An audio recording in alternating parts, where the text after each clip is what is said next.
Thank you very much to Gord, Jeff, Jamie, and most importantly, thanks to all you, the great workers who literally build our country, without whom I wouldn't have been able to drive here today. There are countless millions of people who rely on your important work that will never know that it was you that put the bridge under their vehicle or the concrete and cement in the walls of their apartment complex. You deserve a good life. You deserve the Canadian promise. Your hard work should get you a beautiful life, in a wonderful house, on a safe street, protected by our brave troops under a proud flag. That, after all, was the Canadian promise. But after 10 years of the Trudeau-Carney Liberals, housing costs have doubled, food is unaffordable, taxes punish work, crime, chaos, drugs, and disorder reign in our once safe streets. And worst of all, We've lost $500 billion in investment to the Americans, making us more dependent after 10 years of Liberals on President Trump. Speaking of whom, yesterday the President said that having a Liberal Prime Minister would be easier for him to deal with, just as he threatened once again to make us the 51st state. And you know what? On that point, it's true. I'm a strong leader. I'm a tough guy to deal with. I'm firm in my convictions, and I'll always put Canada first. By contrast, in 10 years, the Liberals have blocked resource projects, hiked taxes, and driven $500 billion of investment to the U.S., all while Mark Carney moved his corporate headquarters out of Canada to New York, bringing jobs to the United States of America. Mark Carney will back down, and his Liberal policies will keep Canada weak, just like Trump wants. Giving the Liberals a fourth term will only weaken our country and strengthen Donald Trump.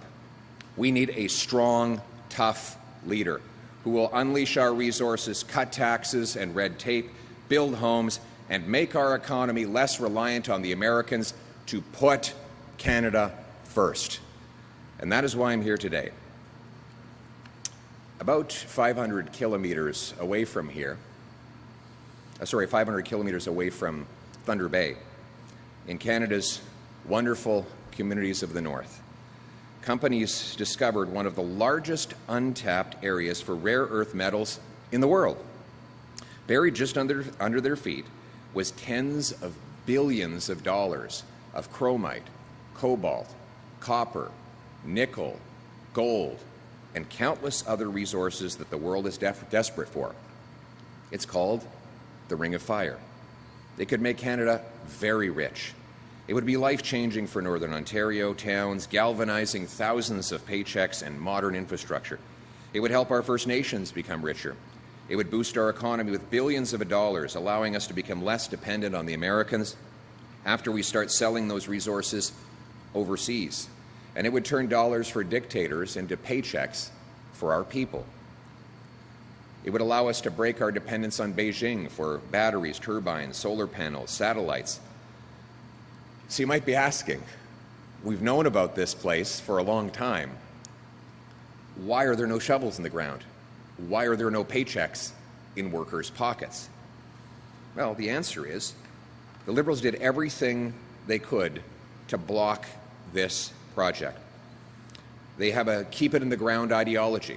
They have an anti-resource development policy in C-69. They've been sitting on the permits for 5 years. The process was started by former Liberal Environment Minister Jonathan Wilkinson in February of 2020, about the time when Mark Carney became Justin Trudeau's economic advisor. After he did nothing for 3 years, then Trudeau moved him out and put Stephen Guilbeault in. Guilbeault is a radical environmentalist who's still in cabinet, and he blocked the project. In fact, he came out and said he doesn't want us building any more roads in Canada because he doesn't like cars. So finally, 2 years after that, the Liberals completed their work by creating yet another 2.5-year process that would only lead to another report that won't even decide whether or not the project can go ahead. That report will cost Canadian taxpayers and industry and will get nothing done. This in spite of the fact that the Ontario government is doing exactly the same report. So we have more bureaucrats busy doing paperwork instead of miners digging for minerals. So, after a decade of liberal keep-it-in-the-ground ideology, the Ring of Fire is on the brink of collapse, not to mention that Bill C-69, the liberal no new pipelines and resource law, is still in place, making it impossible to get anything approved. A decade has gone by where Canada has had the worst economic growth of all our competitors. The American per capita GDP has grown 40 times faster than Canada's. Investment is leaving our country and making America stronger. The liberal gatekeepers and red tape have devastated our country before Donald Trump's tariffs, and they are an existential threat after those tariffs. That's why I'm announcing today that my government will set a deadline of 6 months to green light permits for the Ring of Fire. We will unleash the production of chromite, cobalt, copper, nickel, platinum, and others. We will also commit $1 billion over 3 years to help the Ontario government build the highway to get there. I hope that highway will be built with your asphalt, with your concrete, and with your hard work. The supplies that you make here that are so often made in Sudbury will be absolutely necessary to build the infrastructure to get the minerals to market from the Great Ring of Fire. We will let companies investing in the Ring of Fire share some of their federal corporate tax with local First Nations to help lift them out of poverty. And many of those local First Nations are strong supporters of this project. I think of Chief Cornelius of Webequie, of Chief Bruce from Martin Falls. They have actually met with me and asked for this project to go ahead as soon as possible because they know it will make them richer and better off for the future. And because NATO has identified many of these critical minerals as necessary for our common security, we can count some of the expenditure on the road towards our NATO 2% target for defense. We'll make this money available by cutting foreign aid, bureaucracy, consultants, and other liberal waste to free up money for productive investments. We'll unleash the production of our resources for our benefit. Only a Canada First Conservative government will rapidly approve projects like these. We will repeal Liberal Law C-69 and instead grant rapid permission to our companies to build more pipelines, more natural gas exports, more data centers, more mines, and more projects of all kinds across this country. We will stand up for this economy and our people. We will also repeal the entire carbon tax law on consumers, on industry, for everyone, for good. That will protect paychecks and bring production home. We'll also make sure that, speaking of home, that home will be safe again. We'll carry out the biggest crackdown on crime, illegal border trafficking, and drugs, so that you're safe again. I know that people in Sudbury no longer feel safe. When I crack down on crime by locking up criminals with jail and not bail, we will re-secure our communities so our children can play safely in the streets. Most importantly, we will become a strong, self-reliant, sovereign nation to stand up to the Americans and stand up for ourselves. We will reward work, unleash entrepreneurs, harvest our resources, make our own goods, trade with each other, build homes for our youth, rebuild our borders and military, honor our history, and raise our flag. And most of all, we will restore Canada's promise. A country where anyone from anywhere can do anything, where hard work gets you a great life in a beautiful home, on a safe street, protected by brave troops under our proud flag. Canada first. Let's bring it home. Thank you. Thanks, everyone. Thanks a lot. Thanks, guys. Thanks, guys. Thank you. We will now take questions on the floor. On va maintenant passer aux questions. Hi, Pierre. I'm Lindsay Alick from CTV News here in Sudbury. Hi, Lindsay. Would you support processing of these critical minerals right here in Sudbury? Absolutely. We should process the minerals right here in Sudbury and in countless other communities across Canada, but most importantly, Sudbury. Sudbury is the hub. It's the hub for the supplies that go into our mines, but it's also the hub where the minerals should go to be refined, upgraded, and then shipped to market all around the world. This is a place where we have the expertise, the workers, the financing, the population, the geography, and I can't wait. I think that it is going to bring billions of dollars through Sudbury.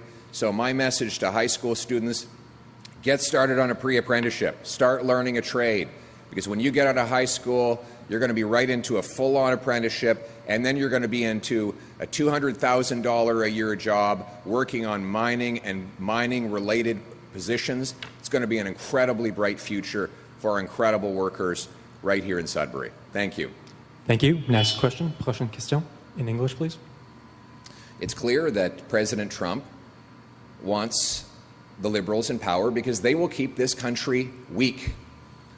After 10 years in power, the Liberals have given us the weakest economy in the G7. They've doubled our housing costs, driven $500 billion to the south, all while Mark Carney was economic advisor to Trudeau, and while Mr. Carney moved his corporate headquarters to New York. Do you know that he moved his headquarters to Trump's hometown 6 days after Trump first threatened to tariff Canada?